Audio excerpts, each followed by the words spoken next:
What's up, YouTube? This is Too Raw for TV.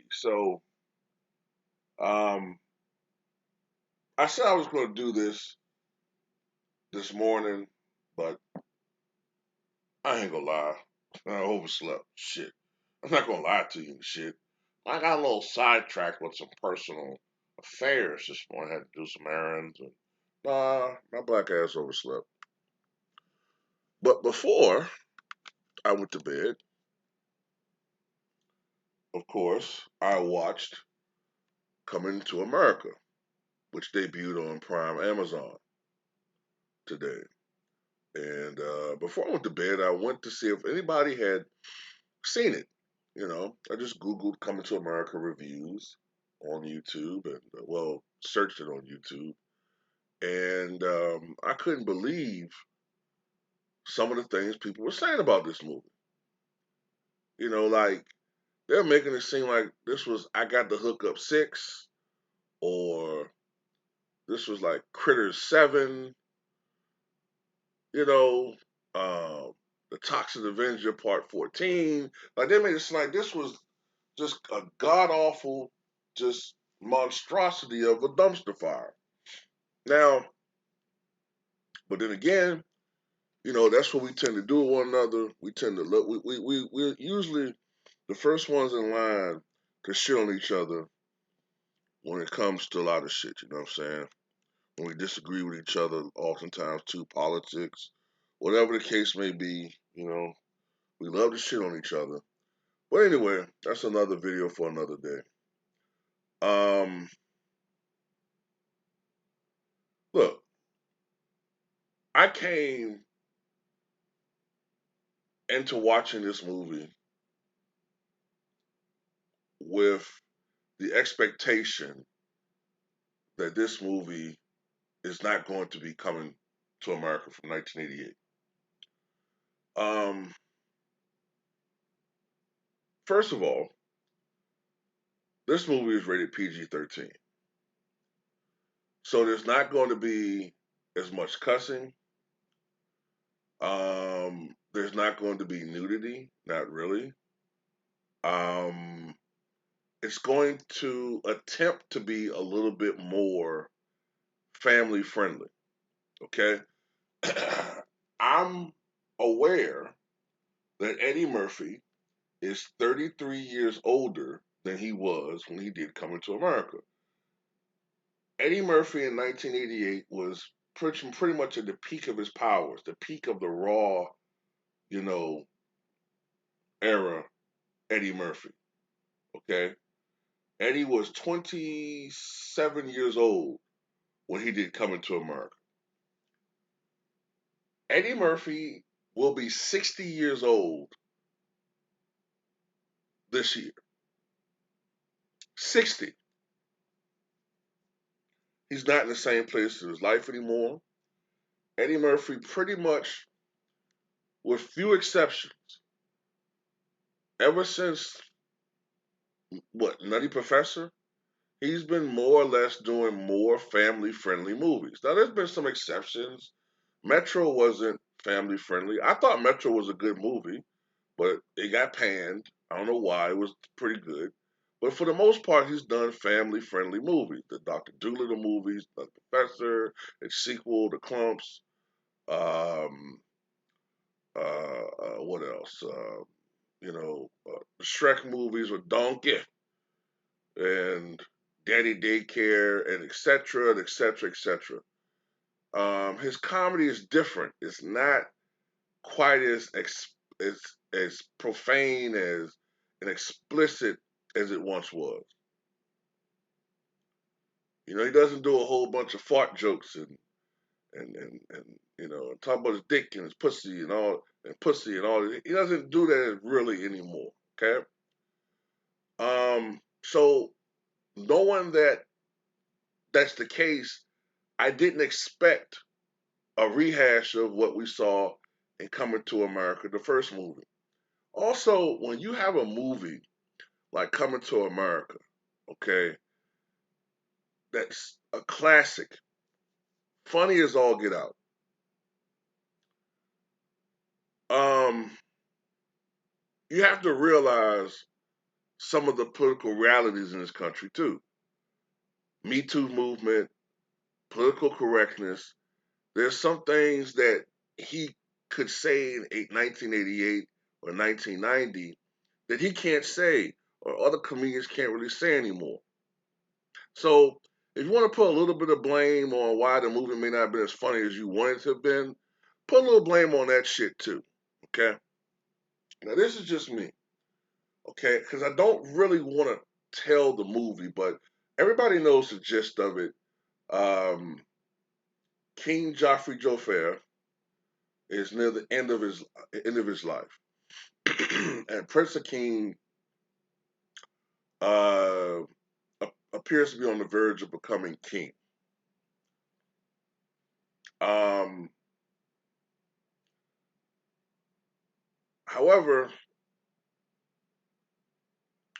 there is a traditional rule which has gone for hundreds of years that the successor of a king has to be a male, and that a woman cannot rule the kingdom. Okay, so he finds out that he has a son that he did not know of. Okay, illegitimate son or a bastard. Okay, and that's pretty much the gist of the movie, and the comedy flows from the rest of that. Is this as to me? Is it as funny as the first movie? No, it's not. Um, there are moments where I think I laughed out loud maybe 4 or 5 times watching the movie. Okay, Coming to America, I probably laughed every 5 minutes out loud. Okay. Um, However, I want to say this: watching this movie, it has a different feel than the first Coming to America. I've seen some people they compare it to a Perry movie, where there's this feminist message, and I don't know if I agree with that. Okay, I don't know if I would agree with that. I don't. I never got the impression that this movie was judgmental on men at all. So I'm not going to say that, but I understand when people talk about what Tyler Perry, because this movie does do that. But it was basically, to me, a movie about how Akeem had changed in some ways, not for the better, and he got checked on it at the end. Life had kind of, at time, had beaten him from being the idealistic prince that he was earlier, and that basically he had become his father in so many ways. Okay, I'm trying not to tell too much of the movie, but to me, the movie is sort of like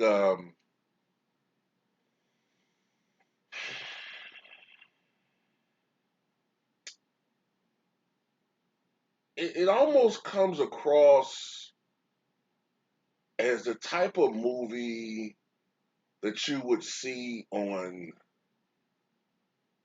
the Disney Channel. Okay, where there's a combination of solo musical performances, um, message telling, comedy. Um, that's kind of what I could compare it to. All right. The actual story itself and the acting, it's solid. Now, I think what it is it's a generational, it's possibly a generational divide going on because older heads who are watching for Eddie and Arsenio, they might be disappointed in that the story doesn't revolve totally around their characters. and it revolves more around younger characters. And I think that's part of the saltiness there. Well, why aren't we getting more of these guys and more? Well, I mean, look, that's just how it is. Just like when I got you know, well, I don't want to tell too much, but that's just kind of how things work. Like, for instance, um, I might be showing my age here, but I know anybody that's older than me might know what I'm talking about. Anybody remember the old Andy Hardy movies with Mickey Rooney? I used to watch them on AMC all back in the day in the 80s and 90s. And initially, Andy Hardy was a supporting character, but when Mickey Rooney became a superstar in Hollywood, the movies revolved around him. But they did a remake, they did a reboot, excuse me, in the late 50s with the Andy Hardy character being older. But that movie didn't really revolve around Andy Hardy. It revolved a little bit more around the kids, the younger characters. Um, he still had a lot of screen time, but it didn't totally revolve around Andy Hardy. Why? Because Andy Hardy at that time, Mickey Rooney was almost 40 years old, and I guess the studio wanted to focus more on the younger actors, thinking that they would be more appealing to the younger fan base. So some of it is that, all right. So I think a lot of younger people they might like the movie more than say some of the older people who might complain about that. But there's a lot of nostalgia in this movie. Um, I tell you that there's a lot of nostalgia that's going to make you smile with appearances from people. And despite what some of the critics say, I thought the two standout performances in this movie were Wesley Snipes as General Easy, and surprisingly, I thought Leslie Jones was very funny in this movie. Very funny. And Leslie Jones, who normally I don't find attractive, for some reason, I almost found her a little fuckable in this movie. I was looking at her a little bit like, is it me or kind of want to fuck Leslie Jones? The fuck's going on here? I don't usually find this woman attractive, but damn, making my shit uncoil. The hell? But nah. But in all seriousness though, I thought that they were the two standouts. I saw some people complain. This is shit that's crazy to me, man. I saw some people complain about Eddie Murphy's physique. What the fuck type of shit is? Look, remember they did that same shit to Martin Lawrence and Bad Boys for Life, talking about how fat he had gotten and he needed to lose weight and he's in a movie, he should be ashamed of himself. Martin Lawrence was a comedian, bro. And look, in this movie, Eddie Murphy is a father, okay? And to be honest with you, it kind of adds to legitimacy of his position. His father, James Earl Jones' character, Joffrey Joffre, was rather corpulent, right? So, I mean, it would make sense that as Akeem grows a little older, he becomes a little thick in the middle himself. But people were complaining about, his. I saw some people complain about how Eddie Murphy has a belly. He had a belly in fucking Dolomite. He had a belly when he came back to SNL. I mean, dude is look, man. I don't know whether people have unrealistic expectations of others, but Eddie Murphy is 60 years old. Okay, Eddie Murphy has had his years as a movie star, as a action star. Okay, once you start hitting 60, unless you're Sylvester Stallone or Arnold and you're using steroids, it becomes very difficult to keep abdominal fat away. It is. It does. Okay. I know people who were real skinny until they hit their 50s. And then suddenly, they just literally you have to just eat salads. Fucking salads and water, or you're gonna get a fucking belly. So I mean, look, who cares? Who gives a fuck? I don't understand some of this shit, man. That's why I was like, I was so irritated. Like, okay, so you guys are going in on this movie so bad, you just couldn't wait to shit all over this movie. But Sylvester Stallone and Arnold Schwarzenegger and all these other so-called superstars in Hollywood can put out all this box office poison year after year, and not a fucking drop of criticism from motherfucker. And anyway, Bad Boys for Life, which people were shitting on, was the most profitable bad boy movie ever. It grossed over $400 million, and they're gonna come out with a fourth one. So fuck your hate, okay? I support Eddie Murphy. Eddie Murphy supports a lot of black actors. You know what I'm saying? Um, the dude that's in the shop with him, the only one that's not Eddie Murphy or Arsenio Hall. I found this out just yesterday. The one that said you lying, you ain't never met Dr. Martin Luther King. I found out that's one of Eddie Murphy's best friends, going back 40 years, and he has always looked out for that dude, and has employed him in movies. Matter of fact, if you remember Trading Places, remember when Eddie Murphy was in jail after he got busted for soliciting, um, well, panhandling, I'll put it like that. And he was in the jail cell with two big black dudes, Ron Taylor and the other one. Yeah, it ain't cool to be no jive turkey near Thanksgiving. Yeah. One of the dude was like, didn't you hear he said that his cell was busted in a limo? What is you, ignorant? That's the same dude. I didn't even know that shit. But that's his friend, man. This is the first time he been in a movie in almost 30 years. He had stopped acting, kind of been more behind the scenes. But this is the first movie that he's done since I think the Pelic was it is it the Brief? I think this is the first movie he's done. But Eddie Murphy looks out for people, man. He looks out for his people. He did Dolomite as a tribute to his brother. This is a relatively good dude, man. You know what I'm saying? And a lot of people have kind of they try to bring this guy down uh, um, through rumor and innuendo, the outdo innuendo. But I've been trying to bring this man down for decades, man. And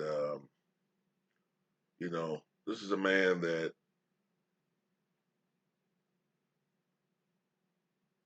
number one saved Saturday Night Live from cancellation, carried that show on his back, and